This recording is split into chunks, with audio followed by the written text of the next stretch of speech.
kurang lebih lah 2 jam tadi itu. Allah, Masya Allah, sehat selalu teh. Ini belum selesai ini, nggak akan beres ini mah, nggak bakal selesai, tapi tidak apa-apa, saya hanya presentasikan saya dulu. Nanti disampaikan ke Pak Bu Dokter untuk diselesaikan, karena juga abstraknya belum, terus ini daftar pustakanya nggak bakal ngejar lah, masih mau diedit juga sebenarnya. Iya, nyantuy aja teh, nyantuy aja. Cuman Kamis kita ini, Kamis tafsir itu, aduh udah kemana-mana otak saya ini. Ibu dokter, enggak. Ya, men. Ya, Ustaz. Ya, Ibu dokter tuh saya bergabung. Damang Ibu dokter. Alhamdulillah. Yang aku yang awak tambah cantik. Kayaknya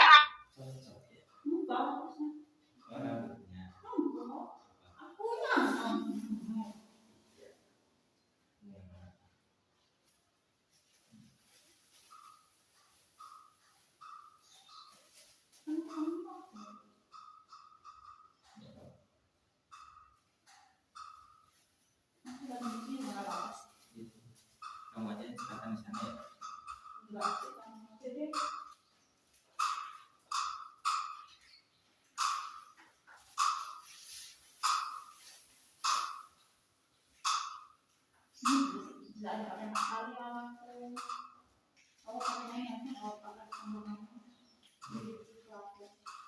Iya, tapi kalau ini habis dulu. Iya, tapi nanti kalau bayar mau beli namanya aja. Ini harus beli 500 jadi 4 kali.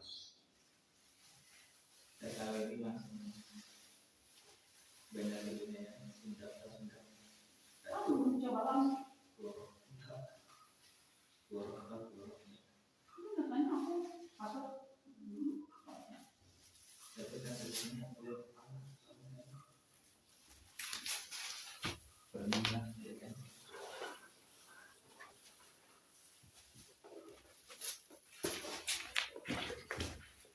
Bismillahirrahmanirrahim.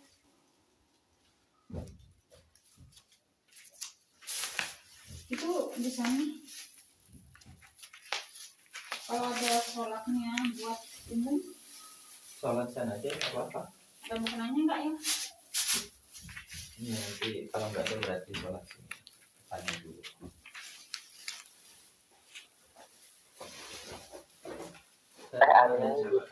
Udah dijadiin mas ya. Terus ada ya? Iya, kuliah. Mana buka dulu. Enggak cukup. Enggak susah. Oke, kita mulai saja ya. Kenapa? Bisa terus berjalan. Ini udah baru memang 14 orang ya yang. Bismillahirrahmanirrahim. Assalamualaikum warahmatullahi wabarakatuh. Waalaikumsalam warahmatullahi wabarakatuh. Ya, saya ucapkan terima kasih kepada semua mahasiswa yang sudah bisa hadir di siang ini ya, untuk mendengarkan nanti diskusi yang akan disampaikan oleh 2 orang ya hari ini kalau tidak salah, yang tadi sudah menyampaikan Anindita dengan siapa tadi? Andi Malaka. Oh ya, Bu Andi.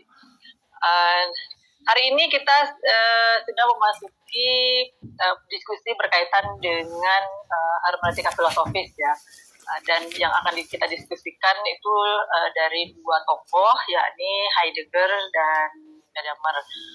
Silakan nanti disimak pemaparan dari kedua rekan-rekan kita, dan kemudian diharapkan sih tadi kan materinya sudah di-share di grup, sehingga nanti sebetulnya bisa kita diskusinya bisa lebih lebih interaktif lagi berkaitan dengan 2 tokoh tadi. Sebetulnya kalau misalnya kita bicara kemarin di hermeneutika teoretis, hermeneutika filosofis itu kan ada tokoh-tokoh lainnya sih, cuman memang yang kita diskusikan, yang Ibu Sajes untuk didiskusikan adalah yang punya suara-suara yang lebih populer daripada yang tokoh-tokoh lain.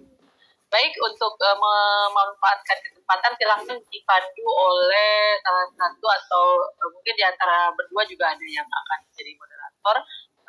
Silakan dimulai diskusi. Nora tadi pas kamu dipanggil. Enggak, itu lagi presentasi. Geser dulu biar nggak ini.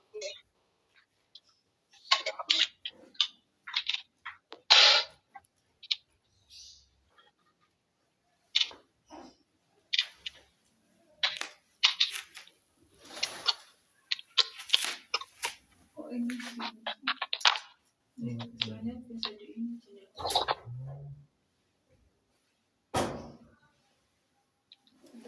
Bu Amel dulu yang presentasi ya, Iya. karena gurunya Gedemer Heidegger, my guru.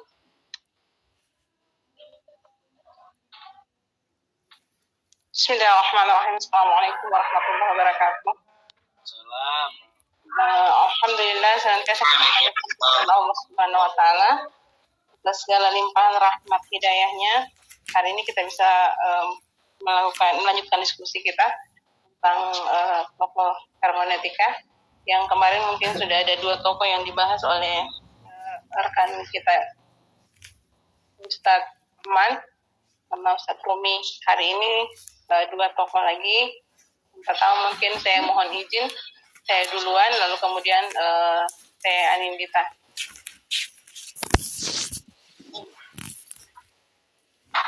Kita langsung saja mungkin ya, Teh Anindita. Ustadz sekalian, saya mohon maaf saya Anindita mungkin sudah share di grup. Kalau saya belum karena konteksnya memang belum beres sepenuhnya.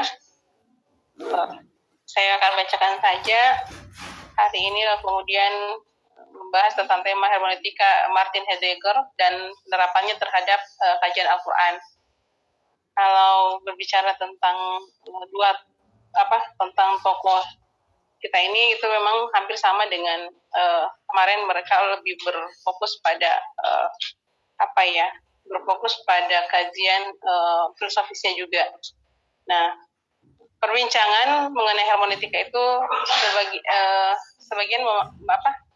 sebagian memahaminya memang dari sudut pandang yang menempatkan hermeneutika itu sebagai bagian dari kajian ilmu tafsir yang tentunya lebih mendalam mengkaji baik itu dalam konteks corak tafsir corak filosofisnya.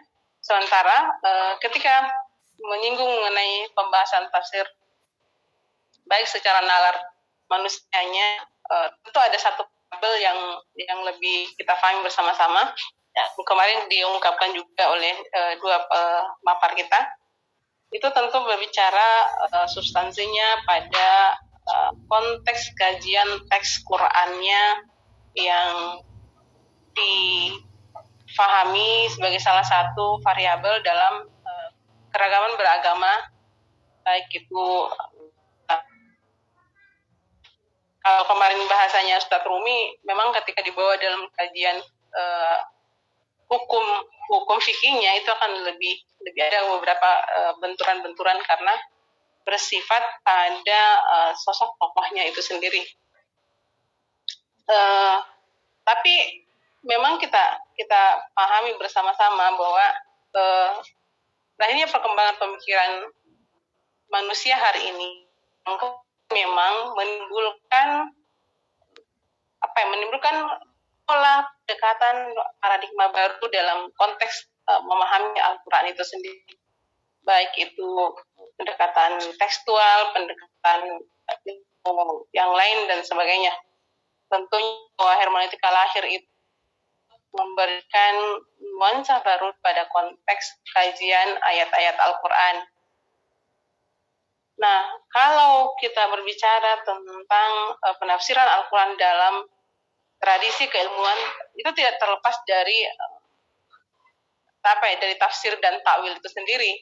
Tentu perkembangan model penafsirannya mengalami kemajuan yang hari ini memunculkan beberapa metode pendekatan teks. Nah, hermeneutika itu sendiri lahir sebagai wacana penafsiran Al-Quran yang kemudian hadir sebagai sebuah metode dan yang memiliki tempat tersendiri, sudut pola pendekatan tersendiri pada konteks kajian teks Al-Quran, sehingga hermeneutika yang berawal dari Barat hadir memang mewarnai eksistensi keilmuan dari proses pergelutan dinamika keilmuan hari ini. Nah, kalau berbicara tentang pembahasan tentang konsep dasar hermeneutika, nah kalau pengertiannya mungkin sudah dibacakan kemarin ya, dari beberapa pengertian tentang hermeneutika itu sendiri, tapi kita akan mencoba memahami tentang pemahaman makna interpretasi dari konteks hermeneutika yang kemudian memang mengandung pengertian sebagai pengucapan lisan atau penjelasan yang kemudian mampu diterima oleh nalar, diterima oleh akal, serta penyalinan dari satu bahasa ke bahasa yang lain. Nah, dalam konteks studi Al-Quran tentunya hermeneutika lebih dikenal sebagai tafsir atau takwil, syarh dan bayan. Makna yang dapat makna yang terdapat dalam penafsiran tersebut. Sedangkan berbicara konteks kata hermeneutika sendiri sebagai konteks memandang dari sudut kata bendanya itu mengandung arti sebagai ilmu penafsiran. Jadi subjek yang kemudian kita bawa menuju objek untuk menafsirkan kitab suci kita. Itu dalam wacana hermeneutika sebagai sebuah konteks. Nah, hermeneutika juga sering diartikan sebagai metode pemahaman atas pemahaman selain terdapat beberapa definisi hermeneutika yang kemarin juga sudah disinggung rekan-rekan kita. Ada yang mengatakan kemudian definisi tersebut dicetus oleh beberapa tokoh intelektual. Nah, definisi tersebut diantaranya teori eksegesis Bible, lalu kemudian definisi secara umum. Ada yang kemudian ilmu pengetahuan linguistik, lalu kemudian fondasi metodologi gimana itu tanya saya agak susah. Lalu kemudian ada pendekatan pemaknaan secara bahasa tentang pemaknaan hermeneutika oleh beberapa tokoh-tokoh hermeneutika itu sendiri. Saya percepat biografi dan latar belakang Martin Heidegger. Martin Heidegger adalah seorang tokoh yang lahir di kota kecil Maastricht pada tanggal 26 September tahun 1889. Ia tumbuh dan dibesarkan dalam tradisi Katolik Roma yang hampir sama dengan yang sebelumnya, dua tokoh sebelumnya. Ia pun tumbuh dan dibesarkan dalam tradisi Katolik Roma yang ketat, lalu kemudian ayahnya bertugas sebagai pastor pada gereja Katolik Santo Martinus. Heidegger, ia banyak belajar tentang teologi, lalu kemudian belajar tentang filsafat, belajar tentang ilmu pengetahuan alam, pengetahuan kemanusiaan. Lalu kemudian ia banyak belajar tentang fenomenologis dan Husserl, bahkan sampai menjadi asistennya sendiri belajar pada tokohnya itu. Dia sempat menjadi asistennya Husserl. Kenapa error ya? Maaf.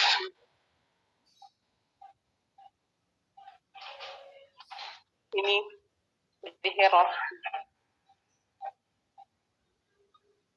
Nah, dalam hal politik, Heidegger sangat dekat dengan Nazi, sehingga ia sempat dijauhi kolega-koleganya sebab keterlibatannya pada politik tersebut. Jadi Heidegger meninggal, kalau Heidegger dikatakan meninggal pada tanggal 26 Mei 1976 dalam usianya yang cukup, ya 87 tahun saya rasa. Itu usia yang cukup lah untuk matang untuk memberikan nuansa ke wacana-wacana keilmuan pada hermeneutika itu sendiri. Nah, Heidegger sebenarnya tidak memfokuskan dirinya untuk khusus membahas tentang kajian hermeneutika, tapi ia lebih menempatkan diri sebagai filosofis yang mempersoalkan tentang ada. Kan tetapi dari kajian ada ini nantinya sangat berkaitan dengan hermeneutika. Dalam membahas ada, konteks ada itu konsep antara ada dan tiada sudah kayak ini aja. Pokoknya konteksnya adalah konteks membahas dalam adanya. Nah, Heidegger berusaha melepaskan segala pengaruh metafisika sebelumnya. Dia berusaha berposisi sebagai seorang yang seolah baru sekali ini mengenal dunia dan mempertanyakan tentang ada, pertanyaan yang sepertinya belum pernah dibahas secara serius oleh para beberapa filosof sebelumnya yang terdahulu tentunya. Nah, disinilah titik di mana apa yang disebut oleh Kenneth Gallagher sebagai bipolaritas kesadaran berupa perdebatan subjektif dan objektif yang melebur menjadi satuan ada. Nah, dengan demikian, ada dalam pemahaman Heidegger tidak sama dengan ada yang dipahami oleh Descartes tentunya. Nah, jadi pemahaman mereka itu berbeda tentang konteks ada itu sendiri. Nah, kalau Descartesnya sendiri, Cartesian selalu berada pada sikap yang lebih mengunggulkan kesadaran daripada ada itu sendiri. Jadi lebih ke kajian itu. Sedangkan bagi Heidegger, kesadaran itu hanya salah satu cara ada membuka dirinya pada desain atau wilayah tertentu. Dalam bahasa Heidegger, kesadaran, kalau bahasanya Heidegger sendiri mengatakan bahwa kesadaran sering disebut dengan Freistein Heidegger berbeda dengan tokoh sebelumnya tentunya. Tentang pokoknya itu konsepnya Delty yang sebelumnya. Lalu kemudian dipahami sebagai pemahaman yang terjadi sebelum pemahaman secara kognitif. Nah, ini yang kemudian konsep pemikiran Heidegger itu. Nah, kita masuk pada mencoba untuk mendekati sedikit, tapi saya rasa ini masih sangat jauh sekali lah perlu masukannya tentang relevansi pemikiran Martin Heidegger pada tafsir Al-Quran. Jadi memasukkan sedikit ke sana, mudah-mudahan lalu kemudian kalau ada kesalahan mohon masukan Pak Dokter dan Dok. Nah, konsep hermeneutika desain yang digagas oleh Heidegger sebagaimana yang telah dijelaskan dijelaskan oleh beberapa tokoh sebelumnya, selanjutnya secara langsung berkaitan erat dengan kajian tafsir Al-Quran dalam tradisi keislaman tentunya. Namun ketika berbicara tradisi keislaman tentunya hasanah tafsir itu sendiri, hasanah tafsir Al-Quran sehingga dihadirkan sehingga masih mengalami perdebatan-perdebatan yang serius terkait tentang integritas hermeneutika barat itu sendiri. Itu menjadi beberapa dulu juga masih zamannya satu sempat mengkaji tentang filsafat dan ada menyinggung tentang hermeneutika itu. Amel berhenti menelusurinya karena tidak paham alurnya. Lalu kemudian ada instrumen dosen saya yang mengatakan, sudahlah, hermeneutika itu keilmuan yang baru yang kemudian tidak bisa dikaitkan ke dalam Al-Quran. Ketika berbicara hermeneutika itu berbicara tentang filsafat yang dari barat, lalu kalau dia berbicara Al-Quran itu kita berbicara tentang konteks keagamaan kita, maka tidak bisa disatukan. Nah, pada kalimat itulah yang kemudian membuat saya berhenti, udahlah, nggak usah berarti lanjut tentang kajian filsafatnya dan termasuk hermeneutika itu sendiri. Nah, lanjut dalam hal ini hermeneutika desain Heidegger dalam penafsiran Al-Quran sebagaimana telah dijelaskan sebelumnya itu memang menjadi kajian beberapa Muslim yang tadi saya bahasakan terjadi beberapa penolakan. Nah, pendapat beberapa kelompok yang kemudian mengeluarkan mengeluarkan penolakan itu tentu berasumsi salah satunya yang saya bilang tadi, bahwa ya sudah, ketika berbicara tentang Al-Quran, kita bicara tentang teks keagamaan kita, sementara hermeneutika itu adalah sebuah konteks keilmuan yang filsafat dan pendekatannya berbeda. Makanya ketika kemarin Pak Dokter dan Bu Dokter menjelaskan tentang pendekatan-pendekatan itu, kembali jadi ingat beberapa pembahasan yang sebelumnya yang kemudian saya pikir, oh iya, ternyata sisi kita memandang itu sangat kurang tepat, sehingga menghambat wacana berpikir kita, menghambat konteks kita untuk mengkaji lebih jauh tentang hasanah keilmuan itu sendiri. Nah, hubungan antara tradisi hermeneutika Barat dan kajian tafsir Al-Quran tidaklah harus dibuat tegang dan kaku seperti anggapan beberapa tokoh-tokoh beberapa kelompok yang termasuk kalau di Indonesia itu ya adalah beberapa forum-forum diskusi yang menjadi perdebatan. Termasuk kemudian saya juga dulu di Unpar ya, Universitas Muhammadiyah Parepare itu menjadi udah stop untuk mengkaji tentang hermeneutika. Hermeneutika itu adalah wilayah yang berbeda dengan konteks keislaman kita. Nah, dari beberapa hubungan kedua itu yang harus bersifat terbuka, jadi antara keterbukaan kedua sisi itu sebenarnya saling mengisi satu dengan yang lain.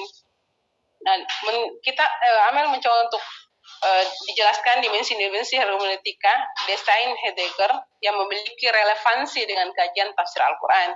Selain yang tadi, jadi kita mencoba untuk saya mengambil dari beberapa referensi yang kemudian memasukkan tentang kajian dimensi hermeneutika menurut desainnya Heidegger yang memiliki relevansinya dengan Al-Quran. Yang pertama, sebelumnya telah dijelaskan bahwa seseorang itu dituntut untuk selalu sadar bahwa dirinya telah mengalami faktisitas keterlemparan gitu.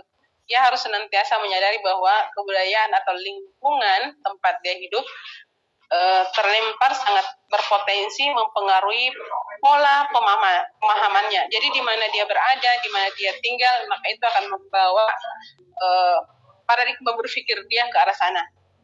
Jadi lingkungan berpengaruh terhadap mindset berpikir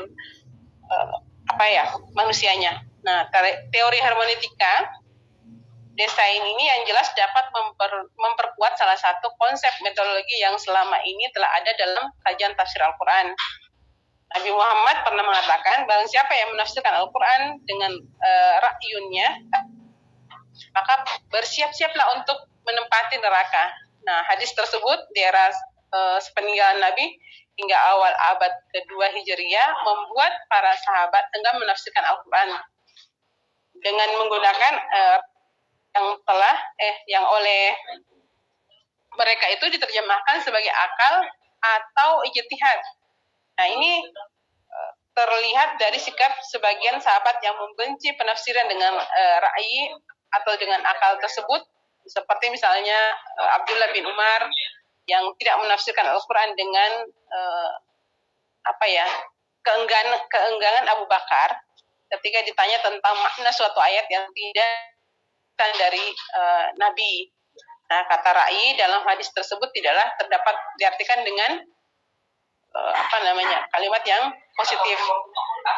Lalu kemudian kalau di dalam Al-Quran misalnya di Quran surat kedua ayat 44, lalu kemudian di Quran surat ketiga ayat 65 dan Quran surat ke-6 ayat 3. Nah, ini jika meneliti hermeneutika Heidegger, agaknya kata ra'yu tersebut lebih tepatnya untuk diletakkan pada pemahaman yang terbastalisasi oleh kebudayaan. Nah, ra'yu yang demikian itu tentu akan merusak makna jika dipaksakan dalam penafsiran teks Al-Quran. Karena dapat dipastikan penafsiran akan syarat subjektif penafsir. Jadi dengan demikian jika pemahaman hadis tersebut dijelaskan dengan teori faktisitas Heger, maka pemahaman konsep ra'yi itu akan lebih segar dan mendalam. Yang kedua, dalam kitab Ulumul Quran, kata tafsir yang secara epistemologi berarti kasaf, membuka, dan bayan menjelaskan definisi dalam konteks Al-Quran oleh beberapa tokohnya. Saya agak ini tehnya panjang. Ada beberapa sebenarnya konteks yang dijelaskan, mencoba untuk dipaparkan, tapi lalu kemudian poinnya bahwa menafsirkan kata ra'yi tadi dengan beberapa contoh yang ada di dalam Al-Quran yang sempat tadi saya jelaskan. Itu mungkin saya mohon maaf kalau agak belepotan karena pikiran juga masih mencari-cari kesana kemari relevansinya tentang hasanah keilmuan tafsir itu sendiri di dalam konteks pemahaman Heidegger sendiri. Terima kasih. Selanjutnya saya serahkan ke Teh Anindita.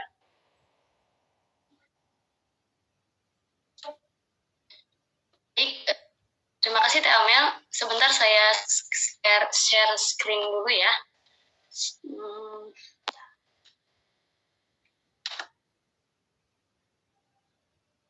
Apakah sudah terlihat layarnya, Ibu, Bapak, dan... Awas, Teh. Sudah, Teh.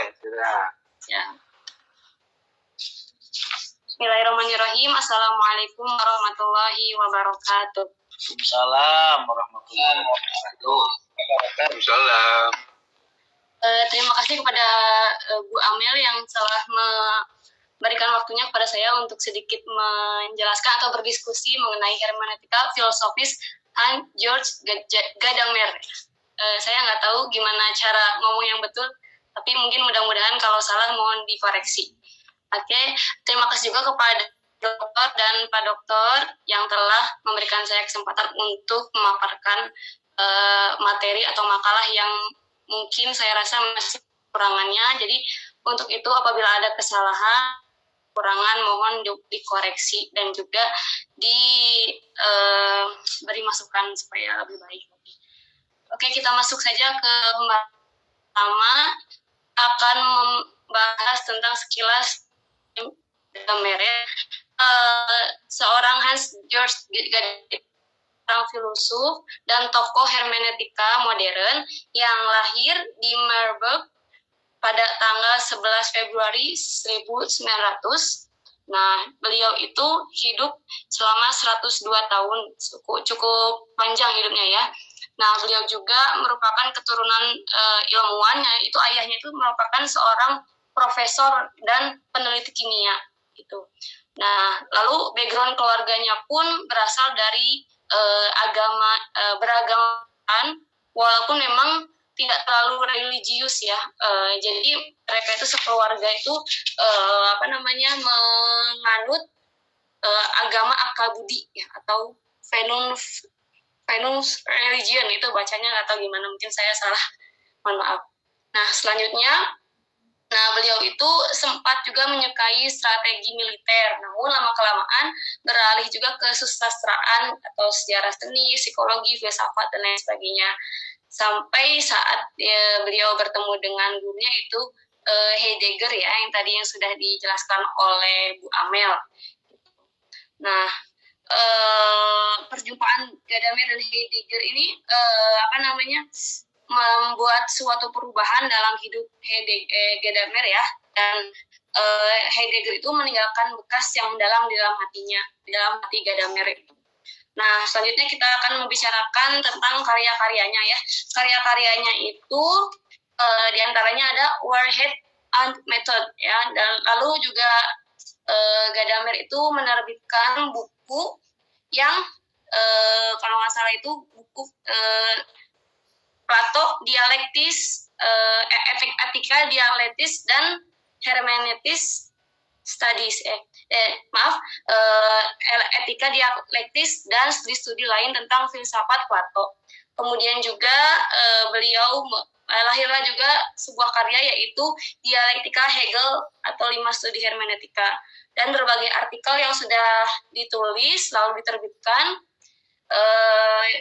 menjadi 4 buku, yaitu yang pertama Klein-Criven 1, 2, 3, dan 4 di tahun 1967, 1972 dan 1977. Ya, selanjutnya kita beralih ke teori hermeneutika Gadamer ya. Nah, di sini ada 4 garis besar yang saya sejauh telusuran saya, studi literatur yang saya telah lakukan, yaitu yang pertama adalah prasangka hermeneutik. Nah, prasangka hermeneutik ini merupakan dalam membaca dan memahami sebuah teks harus dilakukan secara teliti dan kritis, sebab sebuah teks yang tidak diteliti dan diintegrasi secara kritis tidak menutup kemungkinan besar teks tersebut akan menjajah kesadaran kognitif kita. Nah, itu tapi memang tidak mudah ya bagi seseorang untuk memperoleh data yang akurat, tapi kita bisa mengetahui asal muasal sebuah teks itu dengan cara kita memiliki prasangka hermeneutik. Selanjutnya yang kedua adalah lingkaran. Nah, lingkaran hermeneutik ini adalah merupakan suatu proses yang melingkar. Jadi untuk mencapai sebuah pengertian, maka seseorang harus bertolak dari pengertian atau berangkat dari pengertian. Lalu misalkan untuk mengerti suatu teks, maka kita harus memiliki prapengertian atau misalkan kita punya sedikit gambaran tentang teks tersebut gitu. Jika tidak, maka tidak mungkin akan memperoleh pengertian tentang teks tersebut. Nah, dari prasangka hermeneutik dan lingkaran hermeneutik itu, Gadamer mengandaikan bahwa dalam melakukan interpretasi atau pemahaman terhadap suatu teks, seorang penafsir atau hermeneut atau pelaku interpretasi tersebut tidak boleh berada dalam keadaan kosong. Yang disebutkan tadi, yang sudah saya sebutkan tadi, kalau misalkan seorang interpreter atau misalkan hermeneut itu atau penafsir itu tidak memiliki atau berada dalam keadaan kosong, maka bisa kesadaran kognitif kita akan dijajah oleh sebuah teks tersebut. Jadi kita harus mengetahui pra pendapat atau pra pengertian gitu. Selanjutnya yang teori berikutnya adalah aku, Anda dan kita, aku plus kamu sama dengan kita. Nah, di sini sebuah dialog seperti dialog kita dengan teks akan dipandang sebagai dialog yang produktif jika formulasi subjek, objek, aku, engkau telah hilang dan digantikan dengan kami. Kalau ini saya juga masih meraba-raba ya, takut salah menyampaikan, tapi pendapat saya di sini diibaratkannya apabila kita, tapi mohon maaf apabila ada kesalahan, tapi ini pendapat saya, nanti mohon dikoreksi kalau salah. Jadi kalau misalkan teori aku, kamu sama dengan kita itu adalah misalkan yang seseorang menafsirkan sebuah teks atau gitu, maka kita harus mendalami, maksudnya kita tidak perlu kita tidak perlu menganggap bahwa kita itu adalah manusia. Anggap saja kita misalnya sebagai teks tersebut atau membayangkan bagaimana keadaan saat teks tersebut diturunkan seperti itu. Maka kita harus melebur dengan teks tersebut sehingga kita dapat menafsirkannya. Dan yang terakhir adalah hermeneutika dialektis ya, yaitu hermeneutika adalah ontologi dan fenomenologi pemahaman kunci bagi pemahaman adalah partisipasi dan keterbukaan, bukan manipulasi dan pengendaliannya. Hermeneutika berkaitan dengan pengalaman, bukan hanya pengetahuan, berkaitan dengan dialektika, bukan metodologi. Nah, di sini yang saya soroti adalah pendapat Heidegger tentang pendapat Gadamer ini tentang hermeneutik itu bertolak belakang dengan pendapatnya Seemeyer dan juga Dilthey yang kemarin kalau nggak salah. Jadi Gadamer ini adalah sedikit menentang dari tidak setuju dengan pendapat Seemeyer yang menerapkan hermeneutika kalau nggak salah hermeneutika meninggalkan romantisme Seemeyer dan historisme Dilthey. Nah, seperti itu. Selanjutnya kita masuk ke slide berikutnya. Nah, ya. Di sini pembaca tidak dapat kembali ke masa silam untuk menemukan kembali makna asli yang dimaksud oleh penulis teks. Nah, kesadaran kita tidak berada di luar sejarah, melainkan bergerak di dalam sejarah. Sehingga pemahaman kita juga dibentuk oleh sejarah. Dengan kata lain, pemahaman kita berbeda di dalam sebuah horizon tertentu. Nah, di sini saya menggambarkan dua buah lingkaran atau horizon teks ya di mana horizon teks itu adalah merupakan bagian dari masa lalu, yaitu kan kita tidak bisa kembali, misalkan kita hendak menafsirkan sebuah Al-Quran. Tidak mungkin kita sebagai manusia itu kembali saat Al-Quran itu diturunkan oleh Allah kepada Nabi Muhammad, karena kita hidup di zaman sekarang.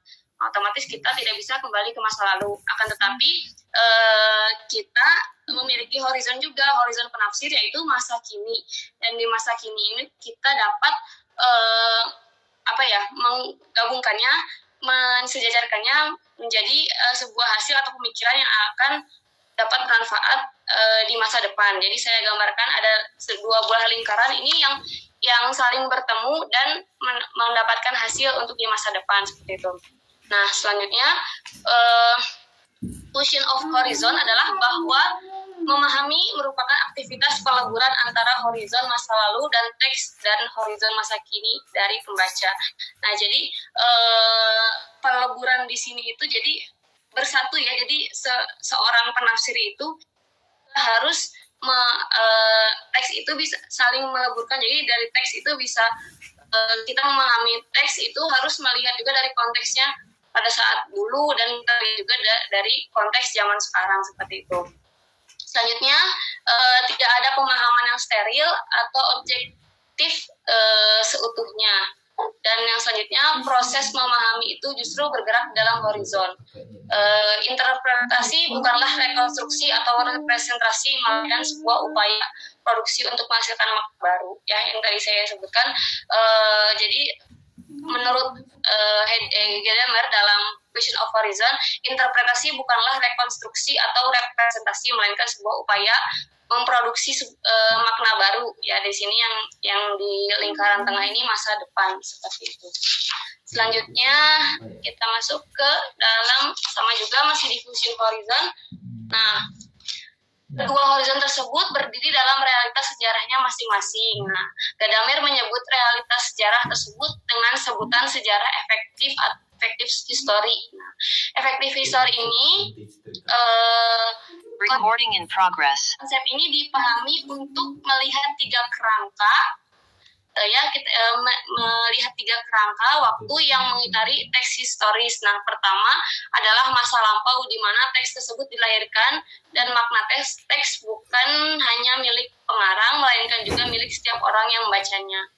Yang kedua, masa kini. Nah, di masa kini ini penafsir datang dengan segudang prasangka atau prejudice gitu ya. Nah, prasangka ini akan berdialog dengan masa sebelumnya sehingga menghasilkan suatu produksi makna ketiga.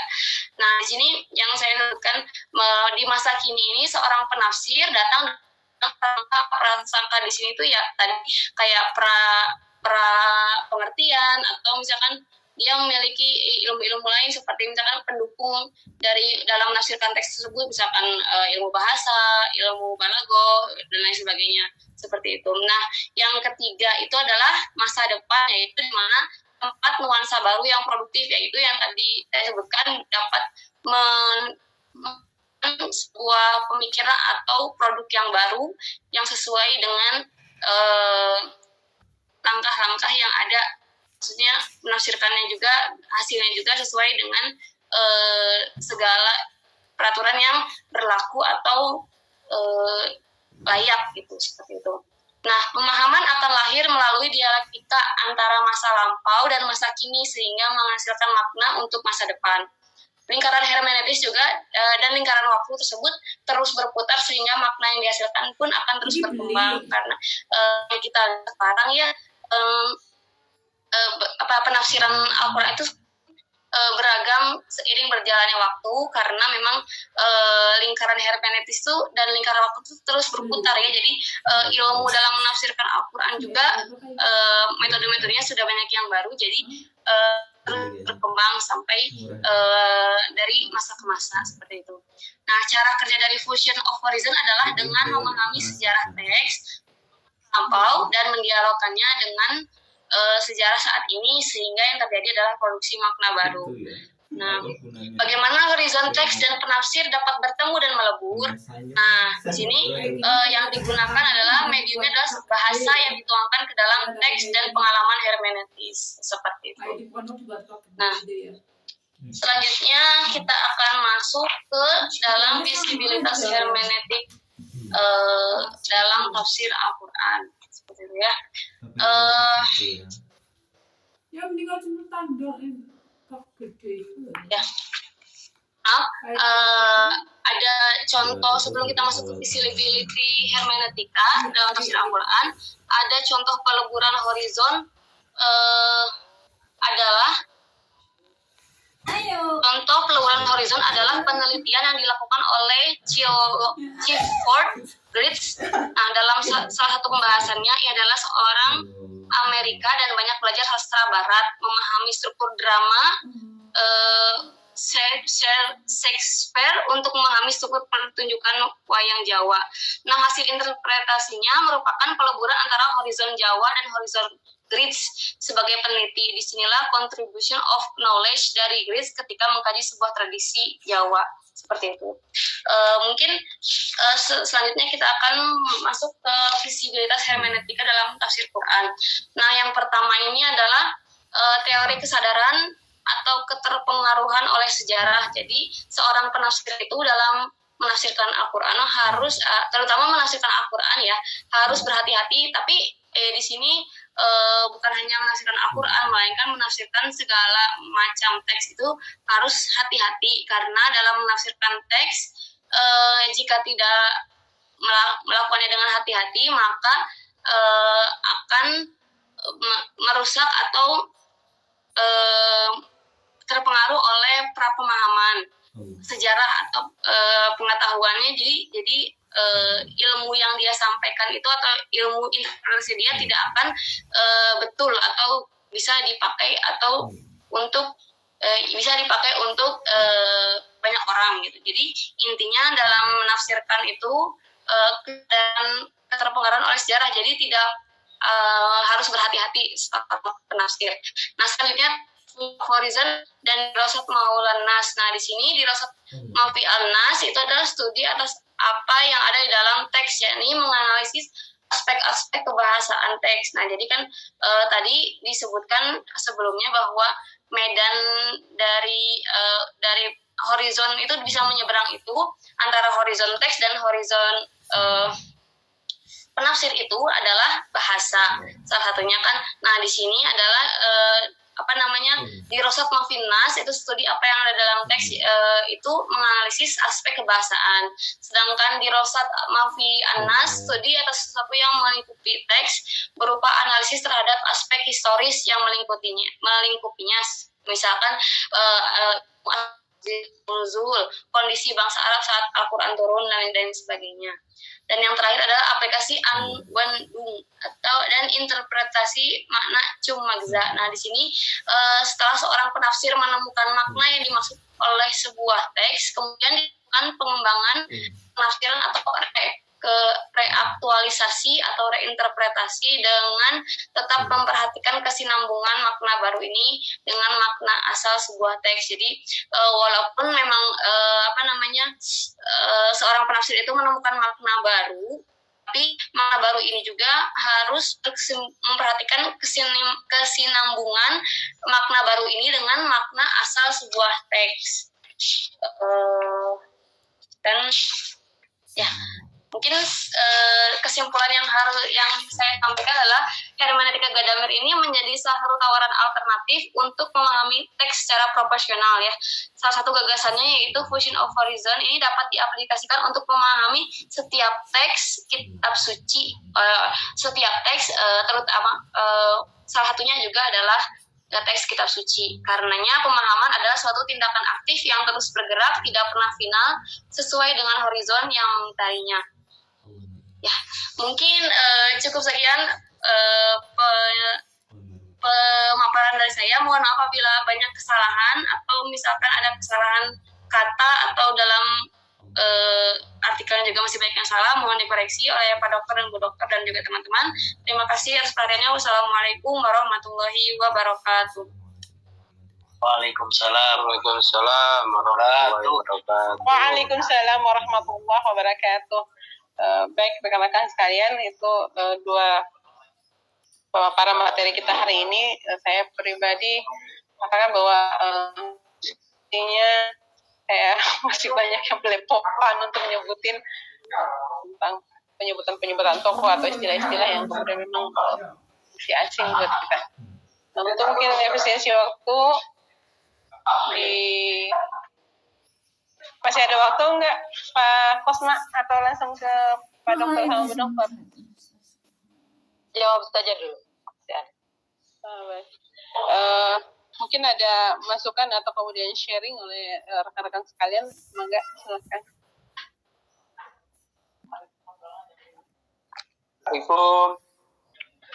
Waalaikumsalam warahmatullahi wabarakatuh. Iya Ustadz Aden. Boleh pertanyaan pertama? Boleh. Ya, saya Asep Mulyaden. Pertanyaannya terkait dari hermeneutikanya Gadamer ya. Tadi sudah kita dengar ada vision of horizon.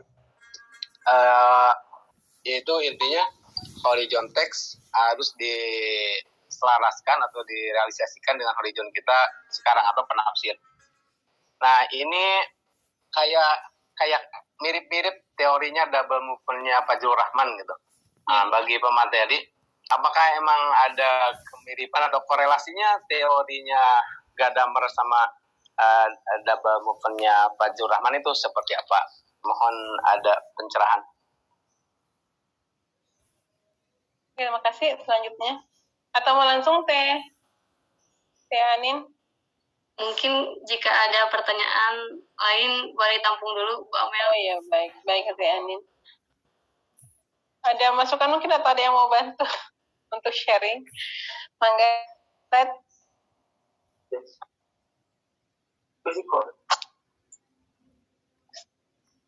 Ustadz Fuad mungkin mau ditambahkan? Ya, terima kasih atas waktunya. Tadi disebutkan di awal karena hermeneutika filosofis ini ada dua tokoh yang tadi disebutkan oleh Teh Amel dan Teh Anita kemarin mengenai hermeneutika teoritis. Nah, untuk filosofis ini wabil khusus tokohnya itu Heidegger. Secara intinya yang inti dari teori ini apa Teh Amel? Mohon maaf. Terima kasih. Oke, terima kasih Ustaz. Ada lagi? Mungkin langsung kita jawab aja dulu ya. Nanti kita sharing lagi. Mau Teh Anindita dulu atau saya dulu? Saya dulu kayak menawarkan. Dulu ya. menawarkan, tapi saya mengatakan saya dulu karena mumpung masih keinget sedikit.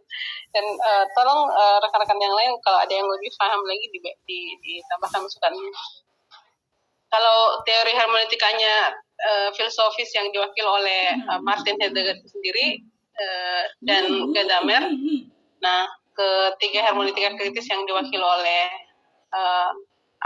tokonya itu ya Martin Heidegger, Gadamer, lalu kemudian Habermas itu politik filosofis.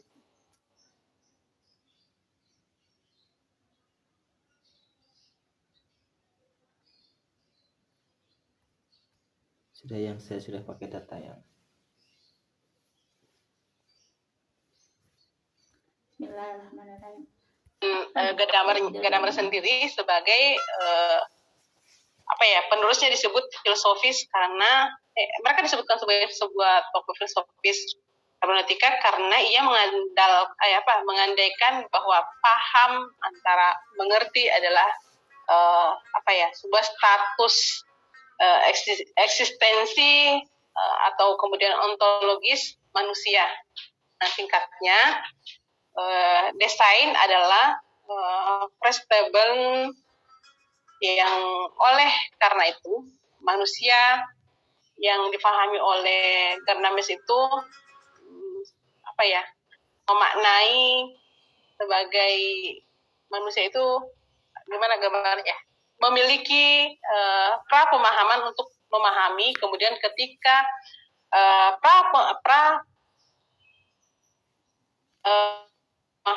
pemahaman dunia teks, maka hal ini menghasilkan pemahaman yang baru. Jadi dia lebih pada dogma atau doktrin ideologis. Nah, itu mungkin nanti mohon masukannya dari Bu Dokter dan Pak Dokter. Terima kasih. Oh gitu, Teh Amel, mohon maaf kalau gitu ada hermeneutik kritis yang insya Allah pada minggu yang akan datang itu bagian saya. Karena penekanan dari hermeneutika filosofis ini menurut dua tokoh yang barusan disebutkan, ada kesamaan atau perbedaan yang menonjol nggak ada dua tokoh yang barusan?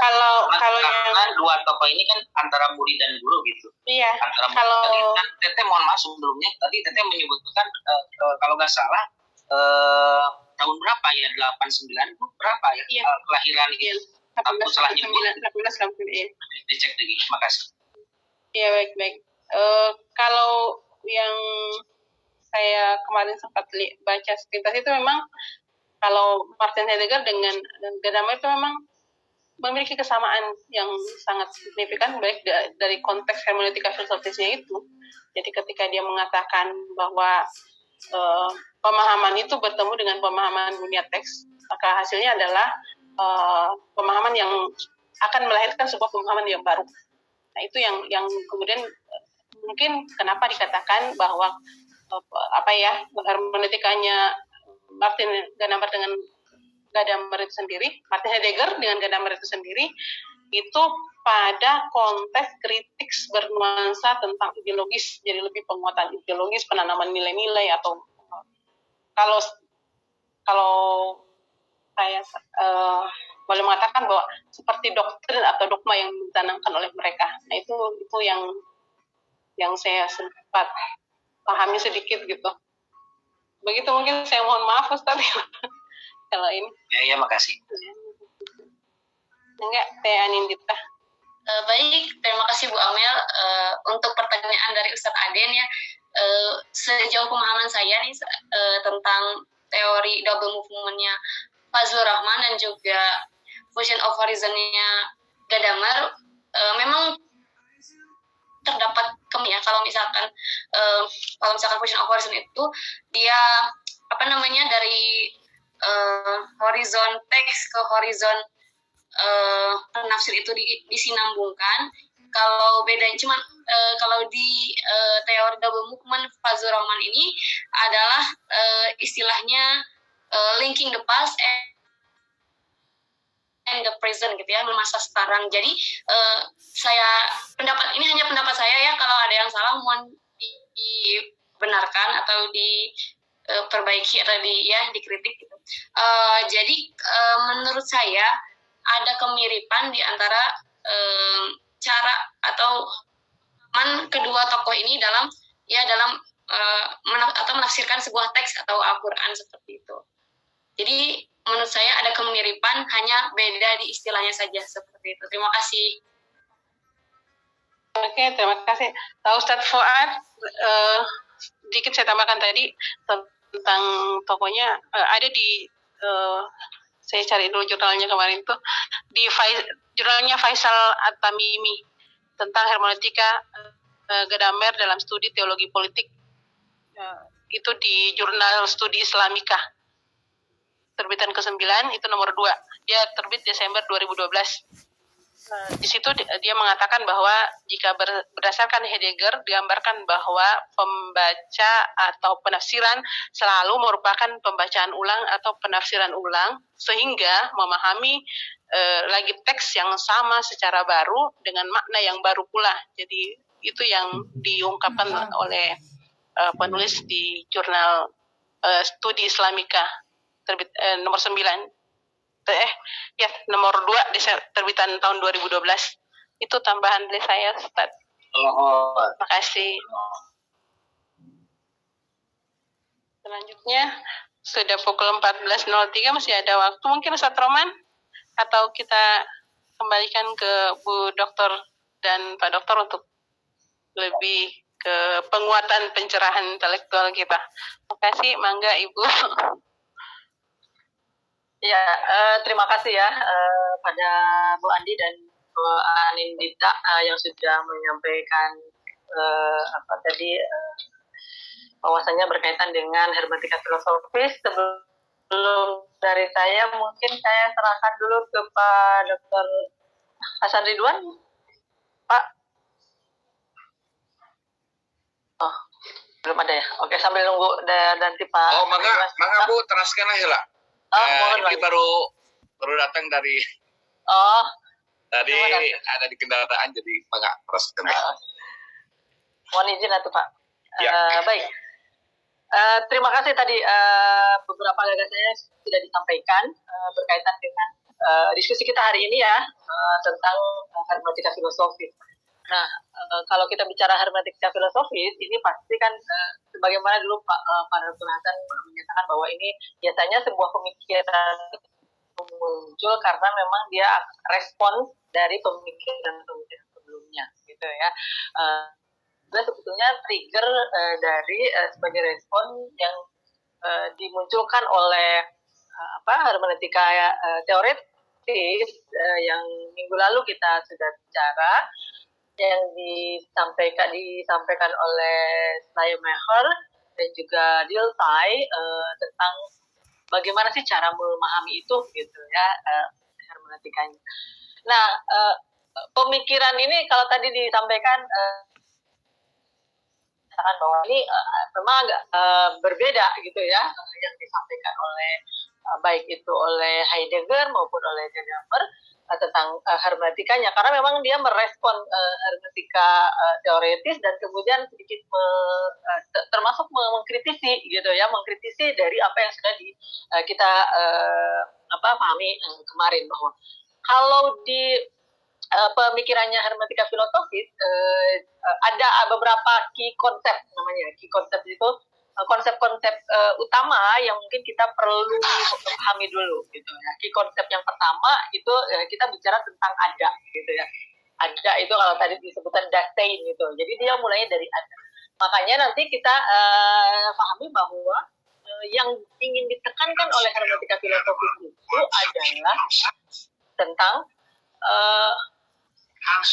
kalau di Schleiermacher itu